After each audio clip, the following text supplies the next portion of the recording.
t'aime, Bruxelles, je t'aime. Tu m'avais manqué, Bruxelles, je t'aime, Bruxelles, je t'aime. T'es ma préférée, Bruxelles, je t'aime, Bruxelles, je t'aime. Hola y bienvenidos a Bruselas Te Quiero, nuestro programa semanal de debate político. Desde el corazón de Europa analizamos los principales temas de la actualidad internacional y vemos la postura y el papel de la Unión Europea. Soy Ana Buil, gracias por estar ahí. Comenzamos. El calor aprieta, la temperatura media, tanto en tierra firme como en el mar en Europa, sigue subiendo, con el año pasado marcando un récord de días calurosos. El sureste del continente se perfila como la zona más afectada por las olas de calor, mientras que las sequías primaverales ya ponen en riesgo los medios de vida de los agricultores en Europa central y del este. En este contexto, Europa se enfrenta a un nuevo y urgente desafío: la crisis por la escasez de agua. Y la política agrícola común de la Unión Europea, lanzada en los años 60 para apoyar a los agricultores, está a punto de ser reformada. Entre las propuestas destacan mayores incentivos para los jóvenes del campo y una fuerte reducción de la burocracia. El objetivo: flexibilizar los requisitos medioambientales y aligerar la carga administrativa, facilitando así que los agricultores puedan prosperar en tiempos marcados por la incertidumbre. Analizamos el plan que está sobre la mesa y nos preguntamos si realmente logrará simplificar la vida en el campo.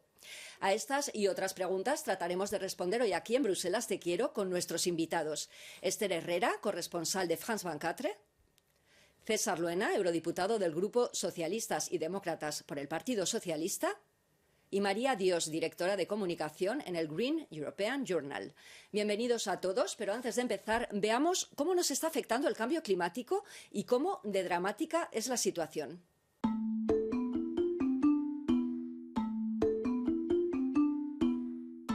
Es oficial, 2024 fue el año más caluroso jamás registrado en el planeta. Así lo confirman 6 conjuntos de datos internacionales, desde la Organización Meteorológica Mundial hasta la NASA. ¿Y qué otros años están en el top 10? Todos desde 2015, lo que significa que acabamos de cerrar la década más cálida de la historia. Los expertos advierten: el objetivo a largo plazo del Acuerdo de París aún no está perdido, pero sí en grave peligro. Sin embargo, en el plano político se percibe otra tendencia. La ambición ecológica comienza a desvanecerse en la Unión Europea. ¿Las razones? Desafíos políticos internos como externos y una creciente presión de demandas sociales y económicas. Desde agricultores hasta fabricantes de automóviles, muchos actores han expresado su malestar ante regulaciones ambientales más estrictas. ¿Estamos ante un dilema? ¿Debemos priorizar el clima o la economía? Pues ese es el gran dilema. ¿Cuál debe ser nuestra prioridad, el clima o la economía? ¿Es posible apostar por ambos, señora Herrera? Bueno, yo creo que sí. Yo no veo la dicotomía, la verdad. No creo que se tenga que decidir entre economía o cambio climático. O la lucha contra el cambio climático no tiene mucho sentido, porque de hecho está comprobado que si se apuesta, por ejemplo, por las energías renovables, esto también es bueno para la economía. Entonces, no entiendo muy bien que se tenga que escoger una cosa u otra, teniendo en cuenta que si de hecho se lucha contra el cambio climático, al final esto beneficia a todos. Pero se están frenando algunas iniciativas medioambientales por la presión de esos grupos de los que habla el reportaje, los agricultores, el sector automotriz. ¿Qué opina usted, señor Luena? Bueno, yo opino como Esther, es una disyuntiva falsa y quiere enfrentar de una manera artificial. Ya nos pasó cuando se tramitó la ley de restauración de la naturaleza, que se quería oponer la agricultura a la naturaleza, y no tenía mucho sentido, porque sin una naturaleza sana pues no puede haber agricultura, y aquí estamos en lo mismo. Lo que ha dicho Esther es muy importante, es que la economía, las economías que mejor van, que mejor funcionan, son las que tienen como base energías limpias. Pongo aquí el caso de España. España, el Fondo Monetario está diciendo, es la mejor economía ahora mismo de las que se están analizando. ¿Por qué? Pues porque tiene una base de energías renovables mayor que otras economías. Entonces, es una disyuntiva falsa. Pero es verdad que esa disyuntiva es un veneno que ha soltado el PP europeo, que ha soltado también la extrema derecha y que tiene un objetivo, que es desmontar pieza a pieza, casi cortando a rodajas como si fuera un salchichón, el Pacto Verde Europeo. Yo desde luego creo que ante eso, por supuesto que hay que negociar los dosieres que traiga la Comisión Europea, pero como concepto, reducir las ambiciones del Pacto Verde Europeo, que es llegar a la neutralidad climática en 2050, será un desastre. Y si el PP europeo sigue o persiste. Estoy diciendo el PP europeo, no digo nadie de la Comisión. ¿Qué opina la señora Dios al respecto? ¿Opina usted lo mismo que...? Sí, estoy completamente de acuerdo, ¿no? Hay esta narrativa que parece enfrentar economía o acción climática cuando en realidad no debería ser así, ¿no? Deberían ir de la mano. Exactamente, la transición verde, bien hecha y bien implementada, pensando en los grupos más desfavorables de la sociedad, tiene la capacidad de ser un escudo tanto contra el cambio climático como contra la precariedad, ¿no? Entonces hay que tomar políticas verdes que nos ayuden a hacer el cambio a las energías renovables, pero sin olvidar el fuerte componente social que pueden también tener. Que fíjate, con los datos que acabáis de poner ahora, de Copernicus, parece esto que a veces estamos rodando como extras Don't Look Up, segunda parte. Porque claro, acabamos de ver los datos del calentamiento, de las sequías, de las inundaciones, las muertes generadas por el cambio climático. Es decir, la idea es el cambio climático sigue y sigue acelerándose. Y entonces parece que las políticas de la Unión Europea tienen que frenarse cuando el cambio climático se acelera. La verdad que es un sinsentido. También porque a veces se está intentando dejar de lado a la ciencia, muy propio de los negacionistas, los retardistas, y hay un tema muy preocupante que también se ha pretendido silenciar a aquellos actores como las ONGs. Mire, el comunicado que sacó la Comisión Europea, y tuve oportunidad de decírselo a la comisaria Roswell, criticando el programa LIFE, me pareció una desfachatez, no sé a vosotras. Me pareció una desfachatez. ¿Señora Herrera? Sí, precisamente ya no solo sobre este programa Live, es que, como has comentado antes, el European Green Deal, ahora ya no se llama European Green Deal, ahora estamos hablando de Clean Deal. Es como no vayamos a decir verde porque no sea acaso que se enfade el Partido Popular Europeo o la extrema derecha, que ha sabido capitalizar muy bien el enfado de los agricultores, a pesar de que los agricultores son las primeras personas son las primeras personas en ver los efectos de la crisis climática, y luego el hecho de que a pesar de que lo han sabido capitalizar, parece ser que, claro, han puesto en esta disyuntiva que es economía y cambio climático, y eso al final creo que ha calado en la opinión pública. Gente que a lo mejor técnicamente no se consideraba negacionista, ahora piensan, bueno, quizás esto de que haya cambio climático es normal. Cada vez se está entrando más en algunos políticos. Sí, pero sin embargo los datos del Eurobarómetro son muy claros. La pregunta sería, ¿la Unión Europea está rebajando su ambición climática? ¿Sí o no? ¿O hay una parte, como ustedes están nombrando, hay una parte de la Unión Europea? Teóricamente no. Ayer teníamos esta semana teníamos un comité de medio ambiente y había un miembro de la Comisión Europea. Yo le pregunté, oiga, los objetivos a 2040, el compromiso es que sea de reducción de los gases de efecto invernadero, sea del 90%. La respuesta de la Comisión es sí, ese va a ser el objetivo. Es decir, que nos estamos moviendo en unas complejidades y también yo creo que a veces en dobles juegos muy peligrosos. La Comisión Europea, bueno, sí responde, y el comisario Oxtra envió ayer una persona a decir que mantienen esa ambición para 2040, 90%. Bueno, vamos a ver lo que hacen algunos países miembros y vamos a ver qué hace, y lo decía ahora Esther y lo vuelvo a sacar, el PP europeo, que tiene ese doble juego tiene un compromiso con nosotros, los socialistas, los socialdemócratas, con los verdes, con los liberales, pero a veces, cuando nos damos la vuelta, se agarra de la manita con la extrema derecha de Patriots, de ECR, para reducir las ambiciones de la Unión Europea. Entonces, que la respuesta a tu pregunta es difícil, porque creo que estamos un bloque que es el que apoyó a Ursula von der Leyen, que somos conscientes de que el Pacto Verde Europeo tiene que continuar con ajustes, con cambios, con adaptaciones. Eso no lo hemos negado nunca. Ahora, simplificación no es desregulación, eso también lo digo. Pero el problema es que ese bloque a veces el PP lo resquebraja porque, como digo, se da la vuelta, o nos damos la vuelta, mejor dicho, y pacta con la extrema derecha algunas cosas, y ahí está deforestación, etcétera. Y hablaba... Hablábamos del Pacto Verde Europeo, pero también podemos hablar del Acuerdo de París. ¿Está en peligro con todo lo que está ocurriendo? Bueno, yo creo que solo hay que ver las noticias que nos llegan desde Estados Unidos, ¿no? Que Donald Trump ya en su primer mes como presidente otra vez electo, lo que hizo fue salirse, ¿no? Y ya no solo lo que significa para Estados Unidos, sino lo que puede implicar en otros países que puedan seguir su liderazgo. Exactamente. Y puede haber un peligro de contagio. Exacto. En varios países que... Y creo que nos estamos centrando mucho en la necesidad de que haya medidas de mitigación, de reducir las emisiones, que es verdad que son necesarias, pero la llamada que han hecho los expertos estas pasadas semanas es que también tenemos que implementar medidas de adaptación al cambio climático. Y aquí es cuando podemos incluso hablar desde una perspectiva económica, si es lo que queremos, ¿no? Porque los datos son que en las últimas décadas, desde el 1980, se estima que en la Unión Europea las pérdidas asociadas a los estragos de los efectos climáticos extremos rondan los 650.000 millones y solo en el 2022 se estiman que fueron 52.000. Entonces, incluso si queremos hablar desde esa perspectiva económica, pues lo que nos dicen los datos es que tenemos que actuar, ¿no? y adaptarnos a la vez que cambiamos el sistema.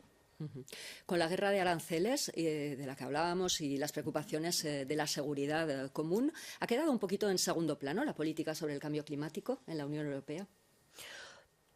Tenemos otras prioridades. Yo creo que es evidente, a ver, la Unión Europea está acostumbrada a trabajar en policrisis, igual lleva 20 años en un modo de crisis constante. No creo que se haya dejado de lado justamente por la guerra arancelaria, pero de hecho creo que podría ser incluso una oportunidad. Estamos viendo que la Unión Europea y China, de nuevo, ya pasó en el primer mandato de Donald Trump, pero pueden acercarse en la lucha climática, ¿no? Y es algo que se va diciendo, tienen sus diferencias a nivel comercial, pero en la cuestión climática, China y la Unión Europea pueden hacer un frente común y es imprescindible tener a China al lado en la crisis climática. Así que no considero que se dé de lado justamente por la guerra arancelaria, sino que igual se puede actuar como un revulsivo. Hablemos ahora de un hombre que estaba profundamente preocupado por el cambio climático, el Papa Francisco, a quien miles de personas rinden homenaje este fin de semana en Roma. Durante sus 12 años como jefe de la Iglesia Católica, el pontífice habló repetidamente del problema del calentamiento global y alentó a la gente, incluidos los líderes mundiales, a hacer algo al respecto. Su primera encíclica, en 2015, impulsó el Acuerdo de París. El Papa Francisco fue un inquebrantable defensor de la acción climática, dijo el secretario ejecutivo de ONU Cambio Climático tras su fallecimiento. Para el Papa Francisco, la lucha contra el cambio climático fue una de sus cruzadas. ¿Deberían los líderes europeos tomar ahora el testigo y seguir su ejemplo? ¿Qué opina usted, señora Dios? Bueno, yo creo que, por volver un poco a la conversación que estábamos teniendo antes, parece que seguridad y competencia son las palabras que marcan la agenda hoy en día de los líderes políticos en la Unión Europea.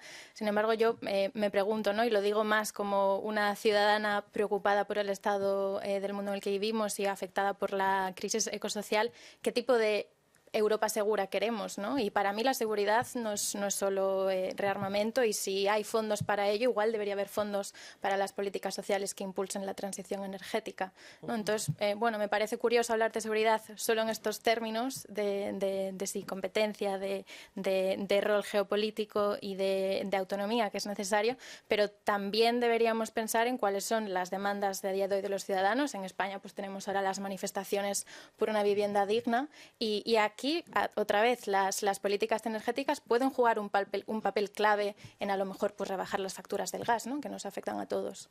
El Papa siempre destacó la importancia de la justicia climática y también le preocupaba que el multilateralismo estuviera enfriándose. ¿Cómo ven la asistencia de Donald Trump, un negacionista del cambio climático, a su funeral? Bueno, Trump está siempre, ¿no?, en una cosa y en la otra. En todo caso, yo no creo que... Está bien que vaya al funeral, pero yo no creo que la salida de Estados Unidos vaya a impactar de lleno en el Acuerdo de París. Ahora, deja un vacío que precisamente por lo que hablábamos antes la Unión Europea tendría que ocupar. Es que si es un momento ahora, es para acelerar el apoyo al Pacto Verde Europeo, precisamente, no para reducirlo. Porque si Estados Unidos se va, es que hay que ocupar ese espacio, que la Unión Europea lo tenía de liderazgo, pero ahora lo tiene que consolidar, es decir, es una oportunidad. Sí que he hecho en falta una cosa en el ámbito social. y aquí tenemos a gente del ámbito social, y particularmente los jóvenes. Yo llevo con una idea últimamente y es, quiero ver otra vez a los jóvenes en la calle los viernes, Friday for Future, quiero verlos otra vez, porque cuando estábamos gestando el Pacto Verde Europeo fueron, y con razón, muy exigentes. Y ahora tienen que ser conscientes de que si bajamos un poco la presión, como decía, pueden desmontar pieza a pieza el Pacto Verde Europeo. Entonces, desde aquí hago un llamamiento también a la gente más joven a que vuelvan a salir los viernes, a que recuperen esa tradición que era muy buena en defensa del Pacto Verde Europeo, en defensa de las políticas climáticas, que vuelvan a salir los viernes a la calle. Hablemos de la responsabilidad política que hay detrás de ello, no solo social. Claro, la responsabilidad política la hemos hablado en la primera parte, ¿no? Nosotros tenemos la obligación, con los liberales y con los verdes, los socialistas me refiero, de llevar al PP al mantenimiento del Pacto Verde Europeo. Pero es verdad que de vez en cuando el PP se da la vuelta y pacta con la extrema derecha, y eso está pasando. Ha pasado del cordón sanitario al abrazo reaccionario, y eso es lamentable.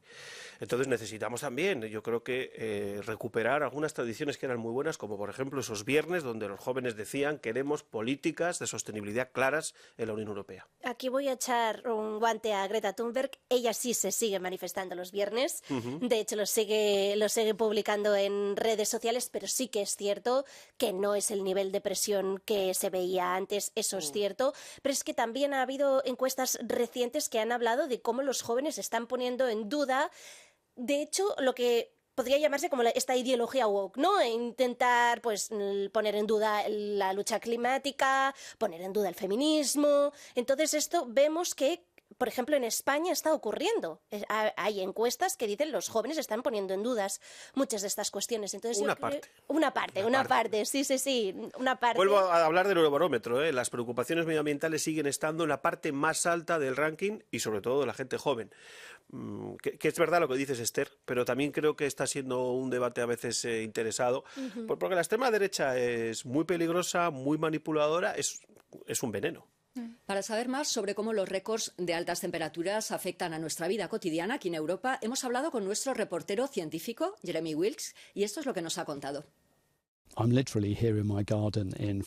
Estoy literalmente aquí en mi jardín en Francia y la verdad es que los riesgos y amenazas del cambio climático están por todas partes. Si miran estos árboles detrás de mí, por ejemplo, ahora florecen aproximadamente 2 semanas antes de lo que lo hacían en los años 60. Según el Servicio de Cambio Climático Copernicus, el mayor riesgo para Europa actualmente está en las inundaciones. Muchas de nuestras ciudades y pueblos no están preparados, por lo que necesitamos planes de acción, sistemas de alerta temprana y soluciones basadas en la naturaleza que ayuden a frenar el agua. Y luego está otra amenaza a la que todos nos enfrentamos, las olas de calor en verano. El año pasado vimos como muchas zonas, especialmente en el sur y el este del continente, se vieron gravemente afectadas. Y eso no hará más que intensificarse. Señora Dios, ¿qué opina de lo que dice nuestro compañero? ¿Cree que las inundaciones son la mayor amenaza actualmente a nuestro continente? Bueno, es lo que dicen los expertos y los datos que tenemos. En Europa es el continente que se está calentando más rápido en comparación a otros y los efectos son desastrosos, ¿no? Pues efectivamente el riesgo de la inundación es muy alto en todo el continente, pero también estamos viendo pues incendios, sequías cada vez más largas, riesgo de desertificación. Sin embargo, creo que me gustaría añadir un componente un poco más esperanzador, que es que pese a que los datos son alarmantes y preocupantes, también hay muchos ejemplos de resiliencia y aquí las ciudades y las comunidades locales están un poco liderando este camino de adaptación y haciendo que los gobiernos locales implementen medidas de adaptación climática, ¿no? Y aquí pues podemos hablar, como escuchábamos ahora, pues sistemas de alerta temprana, infraestructuras que pueden resistir esas inundaciones, pero podemos hablar también incluso de refugios climáticos, ¿no? Para las temperaturas extremas. Ese es un tema del que se ha hablado muchísimo durante estos últimos meses, estos últimos 6 meses, que es la fecha que se cumple ahora, la semana que viene, de la Dana en Valencia, de la tragedia que dejó centenares de muertos. ¿Creen que Europa está realmente preparada en estos momentos para ese tipo de tragedias? ¿Tenemos los mecanismos adecuados? Sinceramente, después de la tragedia que hubo en Valencia, creo que no. Tenemos mecanismos, pero en el caso de la Dana de Valencia vimos que no funcionaron. Y de hecho, a pesar de los sistemas de alerta, no se avisó suficiente y lamentablemente, además, según salió publicado recientemente, la gran mayoría de personas murieron antes de que hubiese la alerta en los teléfonos. Sí, porque yo creo que realmente sí que tenemos en toda Europa y en España. Ahora, la magnitud de la negligencia del gobierno de la Generalitat, de la Comunidad Valenciana, es un nivel que ojalá no vuelva a verse nunca en ningún país europeo, porque es de una responsabilidad clarísima. Lejos de eso, bueno, está todo judicializado, está en la justicia, con lo cual se sabrá, y lo que se está sabiendo por ahora es que una parte de la desastrosa gestión es negligencia pura. Es decir, la pregunta es, ¿estamos preparados? Sí, pero nos queda un trecho para estar bien preparados, a todos los países europeos. Ahora, es que lo que pasó en Valencia también es extraordinario porque el nivel de desastre y de negligencia del gobierno del PP, del señor Mazón, que por cierto van a celebrar esa desastrosa y esa negligente gestión en el Congreso de Valencia. Reconducir un poquito la conversación, hablábamos de inundaciones, pero también de sequías. ¿La escasez de agua va a ser la próxima gran crisis? ¿Va a haber guerras por el agua? Pues esperemos que no, pero esperemos que no porque yo también tiendo a ser optimista, como tú. Espero que hayamos aprobado la resiliencia hídrica, la estrategia del agua, que están ahora debatiéndose y discutiéndose. Es decir, que yo confío en que demos paso este mandato, demos pasos y que avancemos y que consolidemos unas políticas que ahora sabemos que son muy relevantes, como es la de la sequía. Así que creo que no, porque creo que seremos capaces de afrontar, no solo por esa estrategia, sino por el marco general. Y el marco general sigue siendo al final el mismo: reducir el calentamiento de la atmósfera, que es la causa principal. Y eso solo se hace de una manera: eliminar en 2050 la emisión de los gases de efecto invernadero. No tenemos más tiempo por ahora. Cerramos aquí este capítulo. Vamos a hacer una breve pausa, pero no se vayan. Volvemos enseguida. A la vuelta hablaremos de agricultura, uno de los sectores más afectados por el cambio climático. Analizaremos los planes de reforma de la PAC y veremos si realmente logrará simplificar la vida en el campo. Hasta ahora.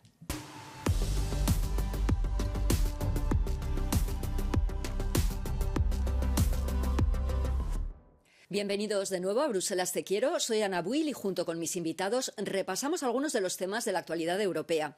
Hoy hablamos del plan de la UE para reformar la PAC, la política agrícola común. Con las amenazas comerciales de Trump y con el acuerdo comercial con Mercosur sobre la mesa, Bruselas ha dicho que respaldará a los agricultores. La idea es hacer la vida más fácil a los agricultores. ¿Será esto suficiente para relanzar el sector y para contentar a los agricultores? ¿Qué opina usted, señor Arias? Pues yo creo que para proteger a los agricultores no se puede perder de vista el objetivo final, que es que sin naturaleza no va a haber agricultura, ¿no? Entonces no podemos caer en estas dinámicas de pan para hoy, hambre para mañana y rebajar nuestras expectativas en la legislación que quiere mitigar y adaptarse al cambio climático.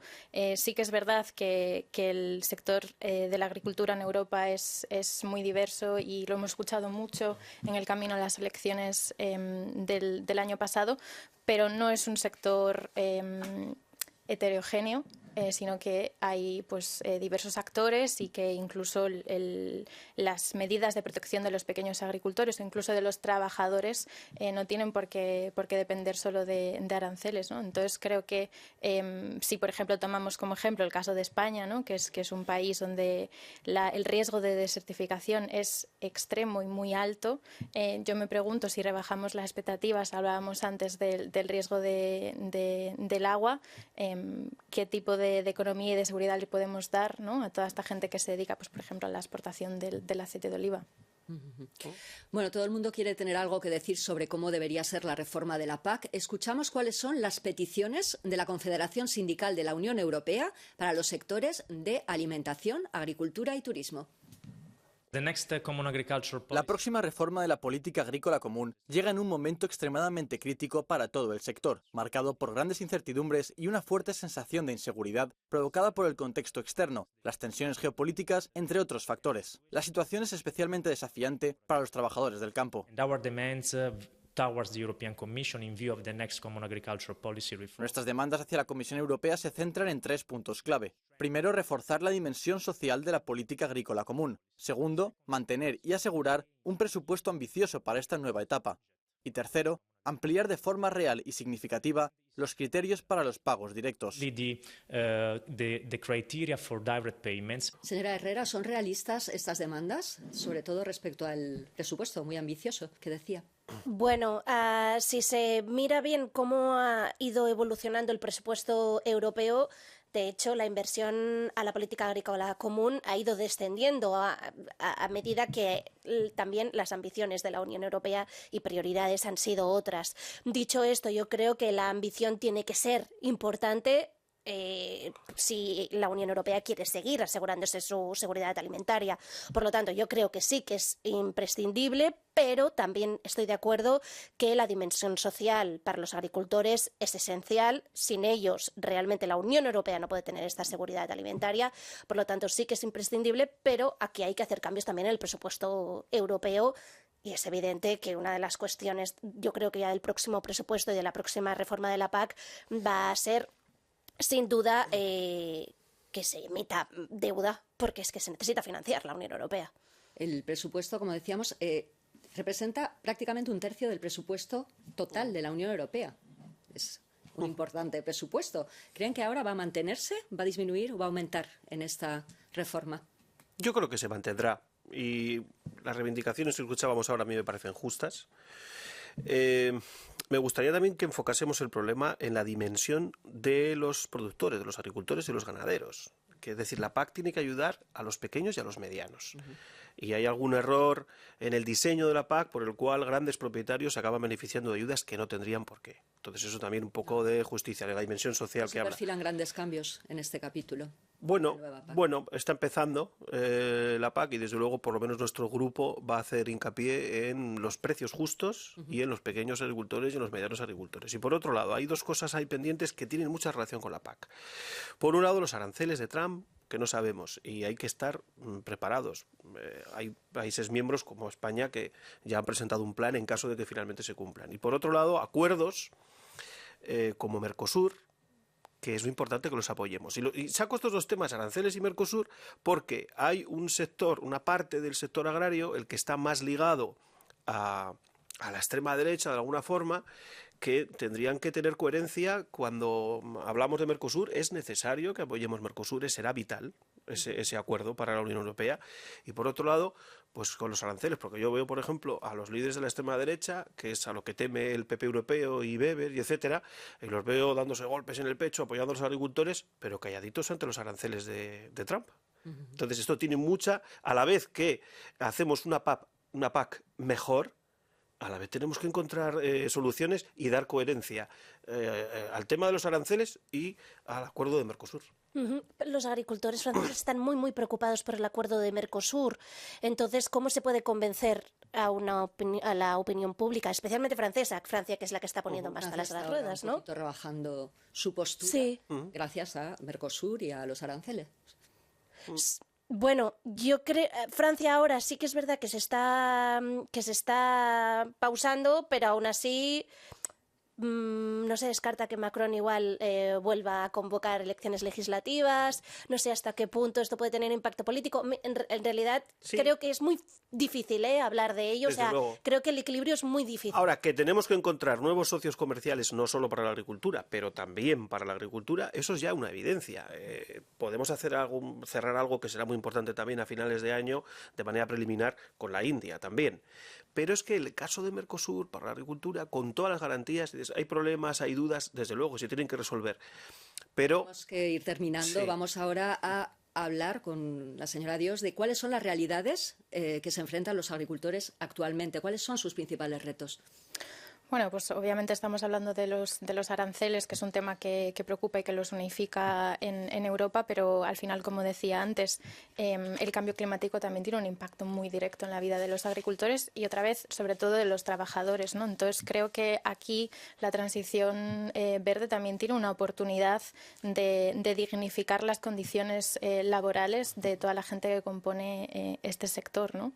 Y bueno, solo por ver un poco los datos, el 75% de la tierra de España, por ejemplo, está en riesgo de desertificación. Entonces, es fundamental no poner los frenos a la acción climática. Bueno, cerramos aquí este capítulo. Gracias a nuestros invitados y gracias a ustedes por vernos. Hasta pronto.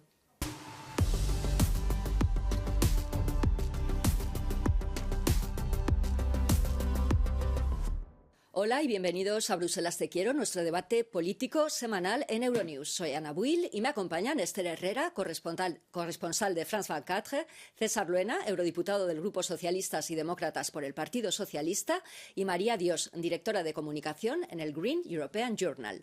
Un asunto que ha estado captando nuestra atención aquí en Bruselas son los lobos y la posible rebaja de su estatus de conservación de estrictamente protegidos a simplemente protegidos.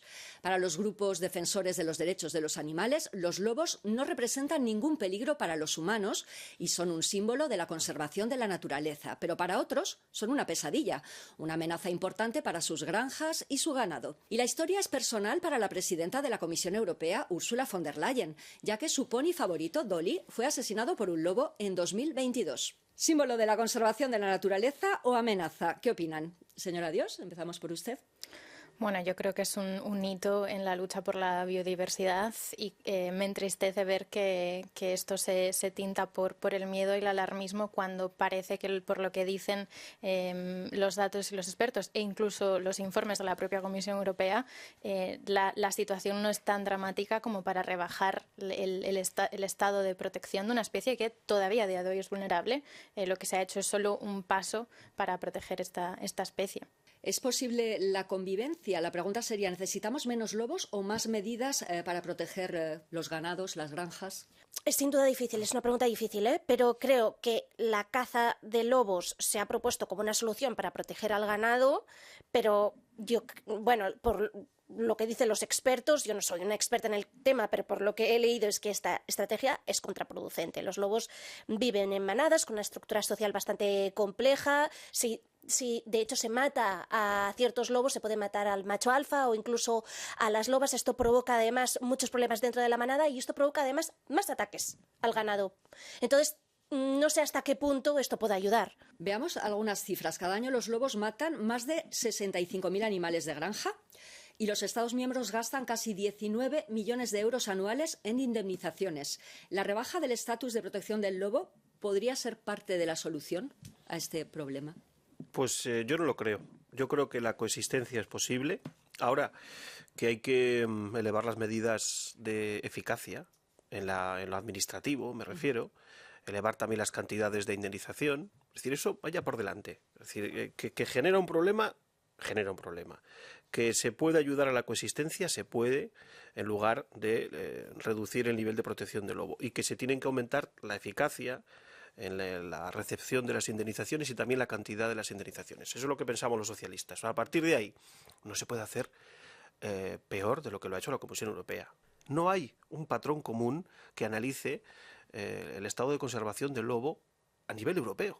Son datos fragmentarios. ¿Qué papel ha podido jugar ese episodio, esa tragedia, ese drama personal que vivió la comisaria? Todo el mundo dice que muchos, en principio, en la legislatura pasada, cuando ya se intentó modificar la directiva de hábitats, todo el mundo mencionaba ese caso, ¿no?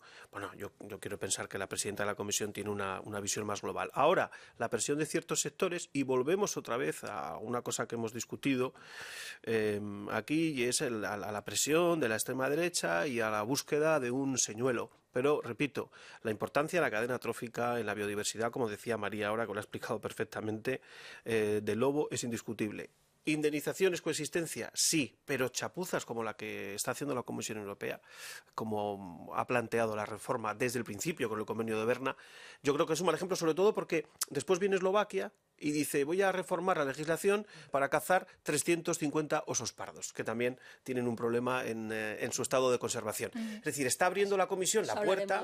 Más tarde. Ahora, como toda historia, siempre hay dos caras de la moneda y queríamos escuchar más opiniones. Y hemos hablado con Jürgen Tack, de la Asociación Europea de Propietarios de Tierras, y con Hilaria Di Silvestre, de la Sociedad Internacional para la Protección de los Animales. Escuchen. Hoy en día estamos en un punto en el que la población ha alcanzado un tamaño tal que estamos viendo cada vez más situaciones de conflicto, tanto con la fauna silvestre como con los animales domésticos e incluso con los seres humanos. Actualmente la población de lobos está en niveles que no requieren medidas de conservación al nivel más alto. Por lo tanto, reducir su categoría de protección está bien, porque permite en ciertas regiones llevar a cabo una gestión específica de la población de lobos. El lobo, especialmente en los últimos años, ha sido utilizado constantemente como chivo expiatorio de los problemas de los agricultores. En Europa apenas tenemos unos pocos miles de lobos y la solución que se propone es matarlos. Eso, por supuesto, no es coherente. Si les pedimos a otros que convivan, nosotros también debemos hacer nuestra parte y la convivencia sí es posible.